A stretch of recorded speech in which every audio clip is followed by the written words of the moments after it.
কানা লাকুম ফি রাসূলিল্লাহি উসওয়াতুন হাসানা ওয়া ইন্নাকা লাআলা খুলুকিন আযীম। আমার নবীজির দাড়ি মোবারক ছিল, আমার নবীজির জুব্বা মোবারক ছিল, আমার নবীজির ঝুটি মোবারক ছিল, বাপড়ি ছিল। আমার নবীজিকে কোনোদিন আনস্মার্ট লাগে নাই, আমার নবীজিকে আমি আনস্মার্ট বানাই নাই। আমার নবীজিকে দাড়ি দিয়ে আমি স্মার্ট বানাইছি, আমার নবীজিকে জুব্বা পরিহিত করে আমি স্মার্ট বানাইছি, আমার নবীজিকে সুন্নত বাবড়ি রাখার কথা বলে আমার নবীজিকে আমি স্মার্ট বানাইছি।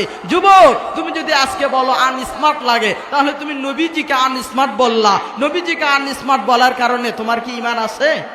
জোরে বলেন, ঈমান আছে?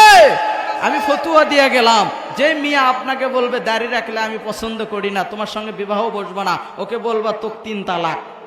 কয় তালাক? জোরে বলেন, কয় তালাক? তোর সঙ্গে আমার কোনো সম্পর্ক?